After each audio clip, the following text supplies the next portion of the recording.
All right, let's start today with context, because I've frequently been accused of taking Donald Trump's words out of context. Now, out of context would be Trump saying, "It has been said that I'm a fascist, but this is not true." And then my saying, Trump says, and I quote, "I am a fascist." That would be taking his words out of context. What I realize is when people say that I take his words out of context, what they really mean is that I do not give him every benefit of the doubt when he speaks. I do not assume the best possible meaning necessarily when he speaks. So let me be clear. Let me be absolutely clear right up front. My goal, my sole but unwavering goal, is to shine a spotlight upon his words in hopes of making all of us see, hear, understand what he means, what he really means, and who he really is. So get ready for a lot of that as we answer the question, is Trump the second coming? Welcome to the Sky Pilot podcast that explores questions of faith, spirituality, and religion. I'm Dan Matthews, and I don't have all the answers, but I do enjoy the questions. Welcome to the podcast where every question is an invitation into a spiritual quest, and you're invited along for the journey. Hi, welcome to Sky Pilot Faith Quest podcast, the video version. I'm Dan, this is Quark. We're your co-pilots for today's spiritual adventure. And you might want to buckle up because we're predicting some turbulence today. I'm going to interrupt and say this is a silly clickbait question. On that, I think we all can agree. Okay, well, yes and no. So let me start by asking you a question. Do people who oppose Trump and his presidency, do they believe that he is the second coming? No, definitely not. Okay. How about the people who do support him? Do they believe that he is the second coming? Okay, the answer to that one is not entirely clear, but maybe possibly a very small portion would say yes.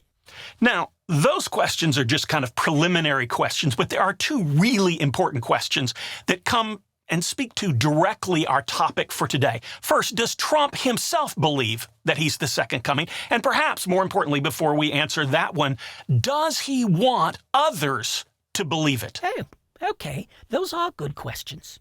So today I'm going to attempt to answer those two questions.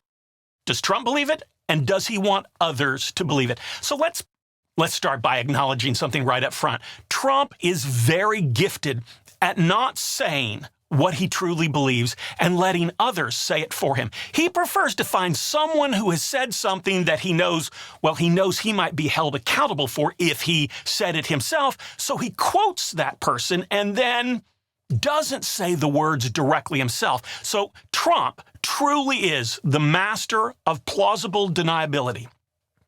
So I'm going to use some of what he has said himself, and I'm going to use some of what he has reposted, his very favorite way of communicating. Let me just say, I know you might think that a news conference or rallies are his favorite, but stop for a moment. I can't think of anyone, literally any single individual who likes to use social media more to communicate than does Donald Trump. Look, even on Easter Sunday this year, the holiest day for all of Christians around the globe, he made more than 70 posts to his Truth social account. And to be fair, they might have been religiously focused. Are there any sort that acknowledged the day and offered some sort of joyful, Easter greeting?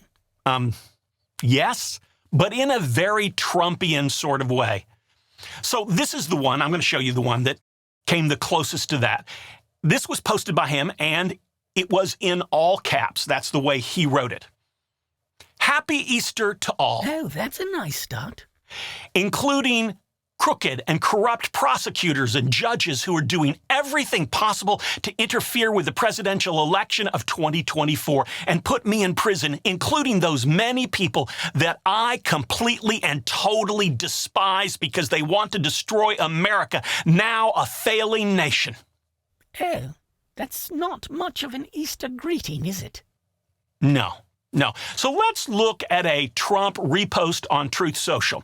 He took this from someone else's post and put it out so all could see it. So I assume that if he's reposting it, he liked it, he endorsed it, he believes it to be true. Plain and simple, this is what it said. Jesus is the greatest. President, @real Donald Trump, is the second greatest. Now, let's let that sink in. Just stop and think about that for a moment. Starting with Jesus as the greatest makes sense if you're a Christian.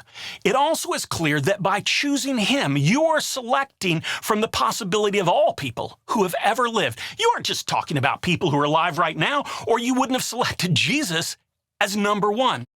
So when Trump reposts this opinion that in all of human history, he ranks as second only to Jesus Christ, he's obviously including the likes of, well, the 12 apostles. He's including the likes of Mary Magdalene, the person who Jesus first revealed himself to after the resurrection, and she was trusted with the news of the resurrection to take it to the other apostles. Matter of fact, we know in the early church, they called her the apostle to the apostles. Trump outranks her. He comes ahead of Martin Luther, Mother Teresa, C.S. Lewis, Dietrich Bonhoeffer, Martin Luther King Jr., St. Francis of Assisi, Archbishop Desmond Tutu.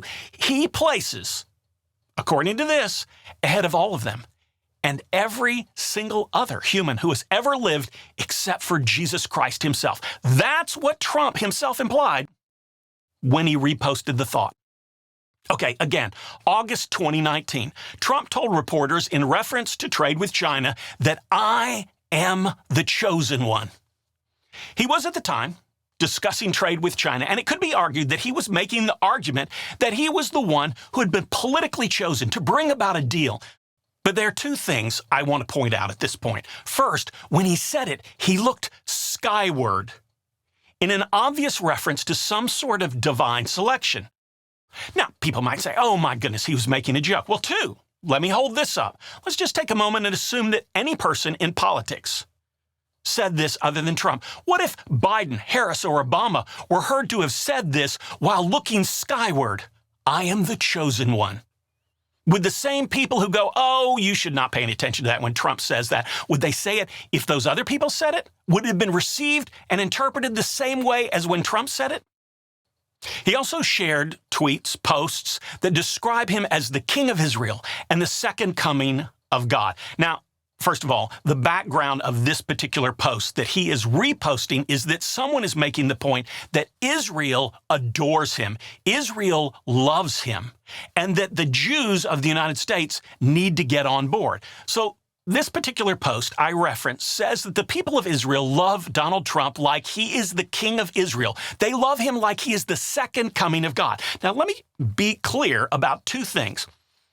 Even apart from Donald Trump, that I'm not fond of some of the things he says or does, let's put that aside. Talking about a king of Israel in any context, if you're a Jew or a Christian, is theologically problematic.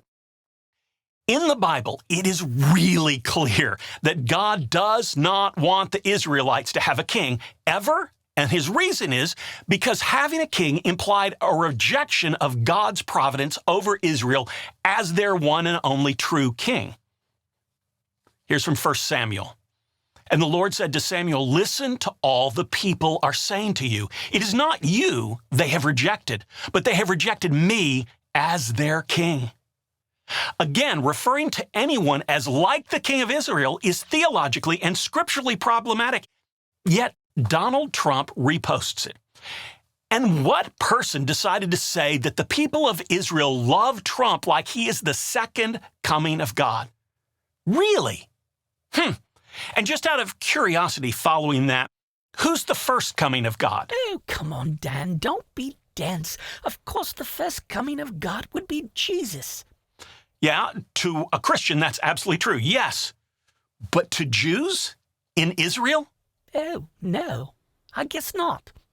And Trump, who by his own proclamation loves the Bible and reads it more, again his words, reads it more than anyone else, that very same Trump decided to repost this stupidly uninformed post? Oh, you are fired up today, aren't you? Yes. Yes, I am. Look, you want to get elected to pardon yourself and your friends and use the office to enrich yourself and your family, give tax breaks to the people who don't need them. I will disagree with you and vote against you at every single turn. But you decide to wander into the world of faith, particularly the faith that I know well and have served as a pastor for all of my adult life. And you want to claim some sort of divine endorsement for yourself that goes against everything that faith stands for, then I am all in. I will spend every breath I have, every ounce of energy I have to refute the destructive and, quite frankly, heretical statements he makes and repeats. Look, do I think Trump is the second coming? I don't really think we need to even ask that question, but I will obviously say it so we're clear. I think the answer is known by now. No, I do not think Trump is the second coming. Do I believe he believes he is the second coming? This one might surprise you. No, I don't. He wouldn't want the responsibility that goes with the role, nor would he want any part of the self-sacrifice that goes with the role either. But I do think that he would love others to think it and believe it, and has encouraged others to see this possibility so that he can gain a political and financial upper hand. Yes, I absolutely do believe that 100%. So in case there is anyone who is watching and wondering, I don't know. I think he might actually be the second coming, or at least a Christian prophet who is chosen by God to lead us into better times. So let's take a moment to think about this. If Trump is in any way a Christian prophet, a leader, a second coming, he said in October of 2020 that no one has ever done any more for Christianity. No one's ever done more for Christianity than him. Those are his words. He isn't quoting anyone else at that point.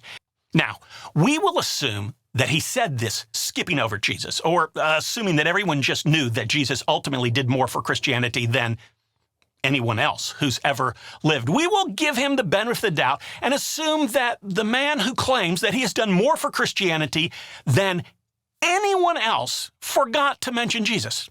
Really, it could happen to anyone, right? They could forget that, even the person who's done the most for the faith. And I think we can assume that he, given that he is second only to Jesus and has done the most for the faith that Jesus founded, will be a faithful follower of the teachings, intentions, and ways of Jesus Christ as found in the Bible. So let's be fair. Let's look at Jesus, his life, his teaching, and look for the overlap with Donald Trump's life. So let's start with the obvious one, humility. Matthew 23:12, he said, "Whoever exalts himself will be humbled, and whoever humbles himself will be exalted."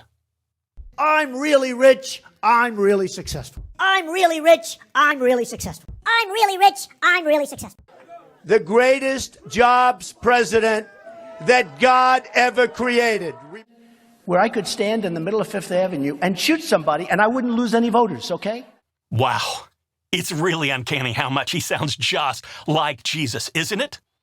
Can you imagine Jesus ever saying anything like any of these? Can you picture Jesus amassing great wealth? No, you can't. And then bragging about it, that he had such great wealth? No, you can't. Oh, and just to add to that, Jesus did speak about being rich, didn't he? Yes, he did. Matthew 19:24, again I tell you, it's easier for a camel to go through the eye of a needle than for someone who is rich to enter the kingdom of God. Jesus said to love your enemies. Matthew 5:44, he said, "But I tell you, love your enemies. Pray for those who persecute you." Donald Trump is so famous for labeling people who he doesn't agree with, who he dislikes, with derogatory nicknames. There is literally a Wikipedia page chronicling all of those nicknames that he has created through the years. I don't think I actually need to remind anyone that this self-proclaimed Christian man is infamous for name-calling. And here's the question. Is that how Jesus would be handling this? One of the most memorable and distinctive aspects of Jesus' teaching of Christianity and all of his ministry is his compassion for, as the Bible says, the least of these. Truly, I tell you, just as you did it to one of the least of these brothers and sisters of mine, you did it to me. Jesus was really big on tending the sick, the suffering, the forgotten, the homeless, the hungry, the persecuted, the imprisoned. And Donald Trump? Well, let's look at someone who's famous, who falls into one or fell into one of those categories. John McCain served his country honorably and suffered after he was captured as a prisoner of war for 5.5 years. What does Trump say about this man who was a prisoner, even one who was imprisoned for his country? imprisoned because he was serving his country. He hit me. He's not a war hero. He's a war hero. He's a war hero. 5.5 years. He's in a the war VW hero because he camp. was captured. I like people that weren't captured, okay? I hate to tell you. Do you agree? Let me just go over those words again. He's not a war hero. He's a war hero because he was captured. I like people who weren't captured. Let's look some more at the words of Jesus. For I was hungry and you gave me food. I was thirsty and you gave me drink. I was a stranger and you welcomed me. That's Matthew 25:35. Let's compare that with an actual quote from Donald Trump. He said this in the Oval Office as president. Why are we having all these people from whole countries come here? Yes, those sound just like the words of a man who follows and emulates the teachings of Jesus Christ, don't they? How about just this one, telling the truth? Jesus was really clear on this one. He said, just let your yes be yes and your no be no. The implication was very clear. You don't need to swear anything. If you are a truth teller, let your yes be yes and your no be no, and you don't need to worry about anything else. Let's go back to Donald Trump. In 1964, Trump's high school played Cornwall High School in a basketball game, a game which he fondly tells of his walk-off home run to win the game. He reminds everyone that the local newspaper ran the headline, Trump homers to win game. Now, I will have to admit that's a pretty good story. I mean, I can respect it and be in awe of it because, let me be honest, I never did anything like that. And as you've probably guessed, neither did Trump. His high school didn't even play Cornwall High School in 1964, the year he said he hit the walk-off home run. And none of his teammates on the team, none of them, can remember anything similar ever happening in the entire time he played on the team. In 2009, Trump bought what he then renamed Trump National Golf Course, and he had a monument erected called the River of Blood Monument. It was erected between the 14th hole and the 15th tee, and it was dedicated to the Civil War casualties who were killed in this location. A number that was so great, according to the monument, that it turned the river red with all of their blood. That is a disturbing but a powerful story, if it weren't for the cold reality that no event happened in that location. Nothing like that happened. He's claimed that he graduated first in his class from Wharton School of Business. A magazine who was interviewing him printed the claim, only to have to later retract the claim when it discovered that he did not graduate first in his class. He didn't even graduate with any honors of any kind. So let's think about this. I don't think even his most ardent supporters would deny that Trump has difficulty telling the truth. And it's sometimes unclear to all of us if he even knows what is real and what isn't real. Can you imagine Jesus telling blatant, bragging falsehoods one after another? Now, it can be argued that a central tenet of Christian theology is forgiveness. For Christians, it's believed that Jesus came to redeem humanity, to make sure that we are forgiven for our transgressions. So if God can be, well, that generous and forgiving, how much should we forgive each other? Well, it turns out that in the Bible, Peter asked exactly that question. Then Peter came and said to him, Lord, if my brother or my sister sins against me, how often should I forgive? As many as 7 times? And Jesus said to him, not 7 times, but I tell you 77 times. Now, your translation may be slightly different from that because some translations say 7 times 70 and some say 77 times. There is a debate about that, what is the original accurate number, but the truth is, let's just say this. Jesus' point was that forgiveness is essential and that we just keep doing it. He made the number so intentionally high that it was kind of, it's beyond your ability to regularly count the number of times you've forgiven that person. How about Donald Trump? What does he think about forgiveness? Well, here are his words. My motto is always get even. When somebody screws you, screw them back in spades. But what do I know? I'm probably taking him out of context, right? And that's all for today. Look, here's my point, and I'm going to be really blunt at this point. You want to support this man who many of us believe is a narcissistic egomaniac flirting with fascism, do it. Own it. Acknowledge that his claim to be a dictator on day one, that gives you a thrill. That his expressly stating that he will use the National Guard or military to go after and round up his political opponents, he has said that makes you cheer. That his hanging out with and listening to white supremacists gives you hope for the kind of future that you believe America needs, but leave Jesus and Christianity out of it. Quit trying to hide your true intentions behind a faith, the Christian faith, that follows the teaching of someone who would have nothing to do with any of this. Thanks for watching. Look, if you've made it to the end of this video, as you clearly have, you must have found something that you believe speaks the truth here. The time for sitting on the sidelines is gone. The time for action is now. Please like, subscribe, leave a comment, but most importantly, share this so that others may be warned and that their eyes may be opened. There is too much at stake right now not to do something. Thanks for joining us here today and being part of the Sky Pilot Faith Quest community. This is a great place to ask questions you wouldn't feel comfortable or safe asking in other places. And remember, the sign of a strong faith, solid religion, or healthy spiritual journey is not certainty, but that you keep asking questions.